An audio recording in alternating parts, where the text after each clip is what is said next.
Hello mga tropa eats, magandang hapon po muli. Ito po ulit si JR Doria TV. Panibagong update na naman po tayo dito sa EDSA Rehabilitation Project. Malapit po ulit tayo sa Guadalupe area. Ito po ang Guadalupe Station ng MRT 3. Samahan niyo po ulit ako mag-update ngayong araw na to, May 10, 2026. Kaya mga guys, simulan na natin ang pag-update kung ano ang latest development and progress dito sa area ng ginagawang EDSA Rehabilitation along Guadalupe papuntang Orense po. Tara guys, simulan na natin.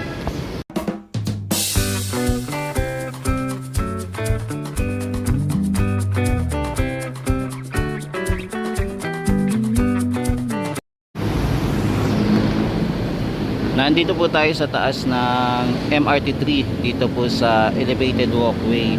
Makikita po natin etong nakaharang pa rin na barricade na ginawa po kagabi. Ito po kasi yung mga kalsada na sinira. Then ito, okay na po, na sementahan na po nila. Bale, ilang lane pa rin po yung nagamit natin. 3 muna. Yung etong bandang gitna close po muna dahil po pinapatigas pa po yung ating semento. At ito po, meron pong nagbabantay dito para mas secure po yung ating mga dadaan na sasakyan na hindi din po masyado magdulot ng traffic.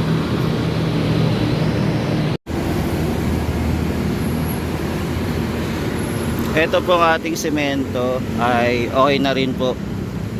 Hindi po muna siya dinadaanan. Mahaba-haba din po yung sinementohan nila. Bali natapos din po naman nila agad itong pagsesemento ng daan yung araw na sinira nila etong Friday. Bali May 8 po yun.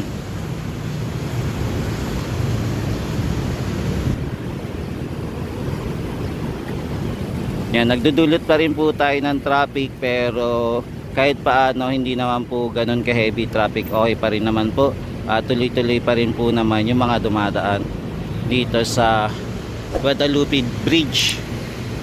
Nandito po tayo sa southbound area mga tropa. Ito po lahat ng mga dumadaan ay pwede pong papunta po sa SLEX o papunta po ng MOA.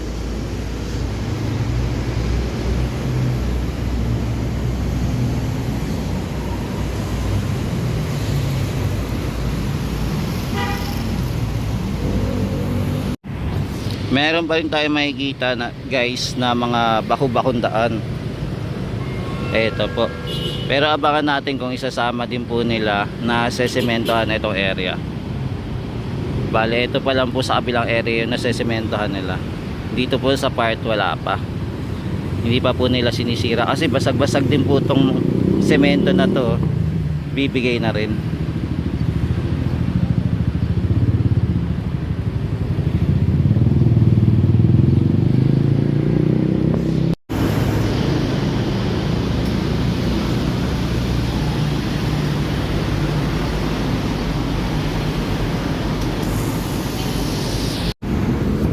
Yan, makikita pa rin po natin mga tropa sa itong mga plastic barrier na nandito po sa gitna, malapit po sa ilalim ng Guadalupe Station po. Mga magtatrabaho pa rin sila mamaya po etong linggo ngayon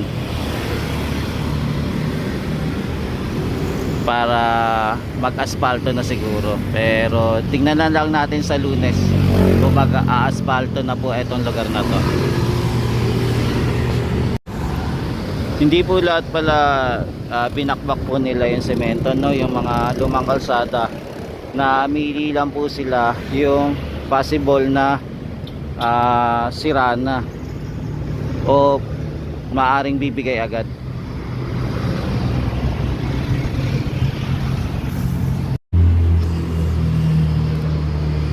Yung buong kalsada pala ng Guadalupe po ay nilagyan po nila ng harang sa gitna. Bali, ito lang po yung lane na nagagamit nila ngayon.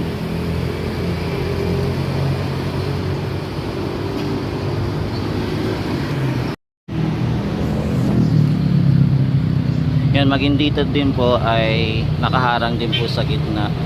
Tapos yung ating busway at saka may part din po sa private vehicle, meron na din pong aspalto na ilatag na. Dito na lang po sa kabila yung wala pa.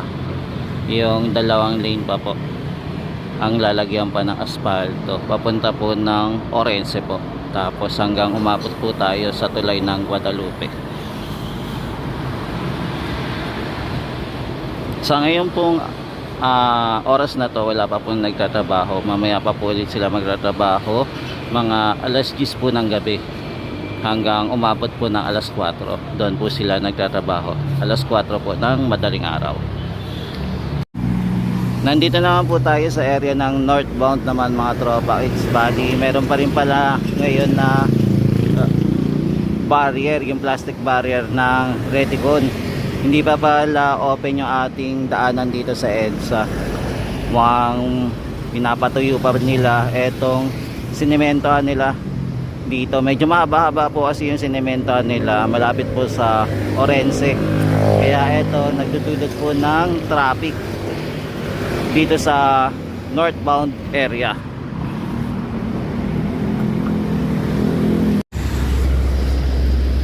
Ito guys, ito na po yung nasementahan po nila. Bali hindi pa po tuyo yung nasementahan nila mga tropa.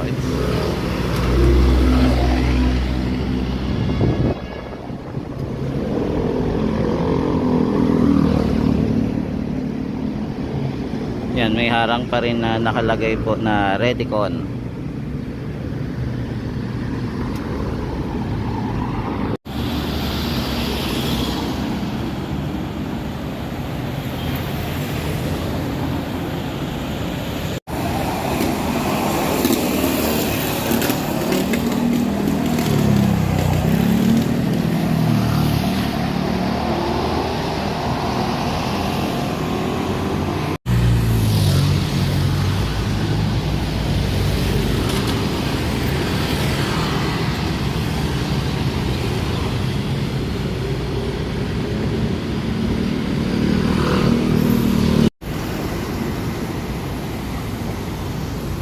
Super haba po ng binakbak po nila, then sinementohan po nila itong area.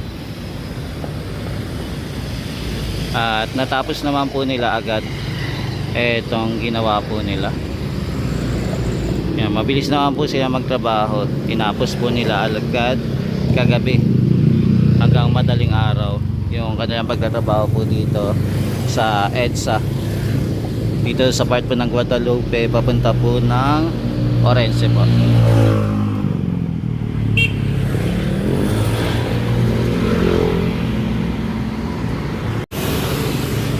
Yan, nandito na po tayo, malapit na po sa MMDA headquarters po.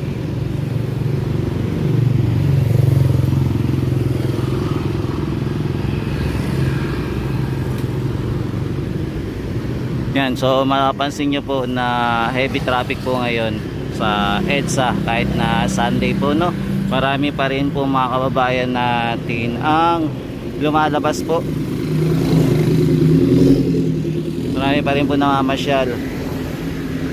Yan, di ba akala ba natin ay may crisis po sa langis, pero mapapansin pa rin po natin na ongoing pa rin, tuloy-tuloy pa rin po yung ating mga kababayan para mamasyal po. O kung yung iba po ay nagtatrabaho o saan man papunta.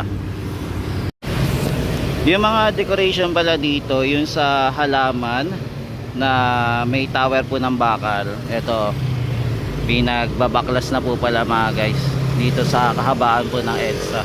Malapit po papunta ng Estrella footbridge. Pero yung puno okay pa rin po, pero ito po hindi pa rin naman nababaklas itong ating barrier, yung railings, yung matting. Yan, bali ito po yun mga guys. So dito po muna tinambak. Ito po yung pinagbabaklas nila. Yan, ito po. Yan, may pambakal na to. May ibebenta na. Yung waiting shed naman po, hindi pa naman po binabaklas. Nandito pa rin.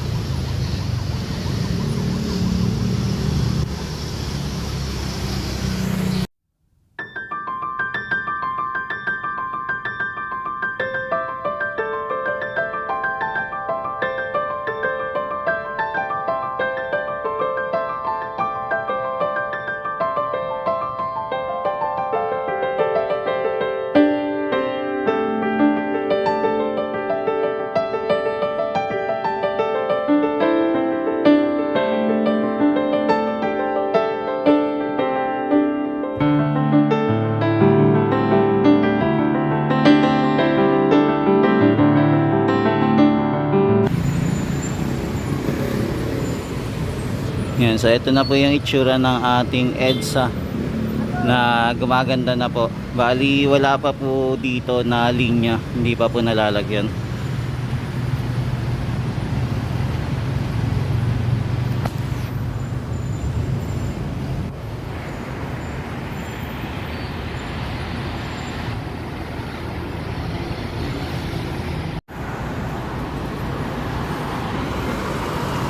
Ito na po yung bagong EDSA mga kababayan. Once na matapos, maganda na rin po yung ating magiging sidewalk. Dito pa lang po sila sa kapila sa southbound nagsisimula po mag-ayos po ng sidewalk. Pero dito po banda sa northbound wala pa po.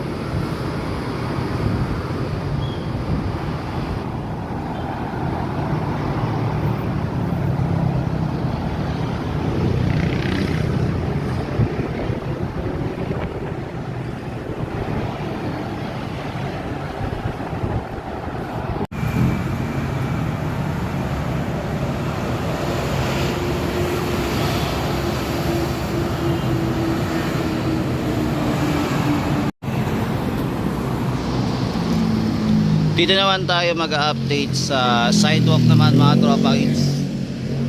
Silipin natin kung ano na pagbabago dito naman sa sidewalk. Mahaba na din po pala yung nagawa nila, no?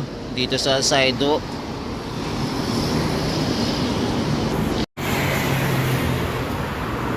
Dito po nakapaglagay na sila ng tactiles. Okay na po.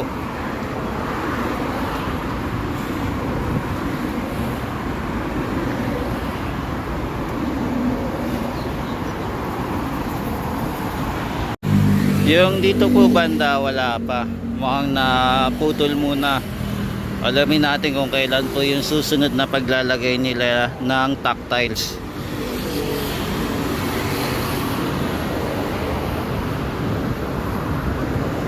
Yan, kompleto na po dito. Syempre meron pa rin tayo makikita na mga poste sa gitna. Maganda sana kung wala siya at nasa gilid lang po. Pero tingnan natin kung mababago po nila.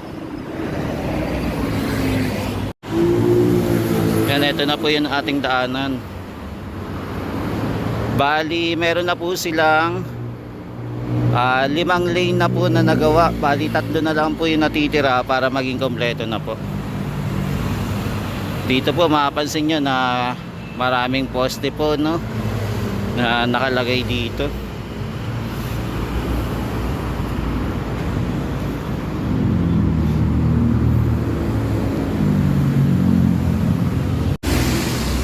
Dito naman po isang lane pa lang po yung nalalagay na finishing po para sa sidewalk. Hindi pa po siya kompleto. Pero ito may part na rin na okay na rin. Ito nakapaglagay na sila. Naayos na nila.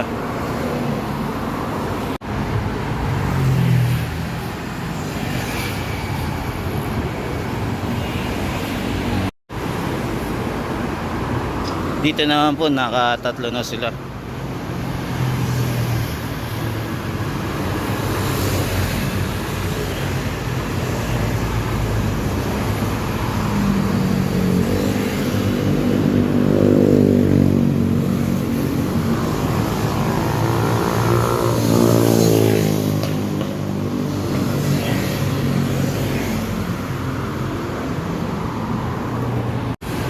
Ito naman po yung pagdating na sa dulo, isang lane pa lang po yung napifinishing nila, hindi pa po kompleto.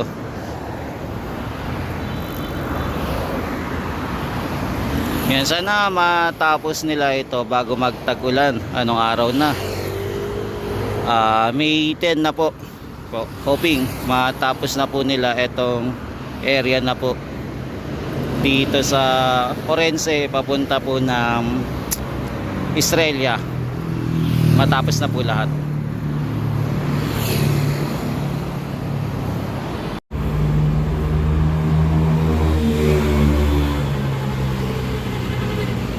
Mga tropa guys, ito po muna yung latest update natin dito sa area po ng EDSA Rehabilitation Project along Guadalupe to Orense, at sinama na rin po natin yung project po para sa sidewalk ng EDSA. Maraming salamat po mga tropa guys sa pagsama nyo po muli sa akin. Naway pagpalain po kayo ng may kapal mga kababayan mula Luzon, Visayas at Mindanao, maging sa ibang bansa po, na naway lagi po kayo mag-iingat. Ito na po ang itsura ng ating bansang Pilipinas dito po sa Metro Manila. God bless po. God bless. Ingatan po kayo ng may kapal. Yan, sa muling pagkikita po sa ating next update po muli dito sa EDSA Rehabilitation Project.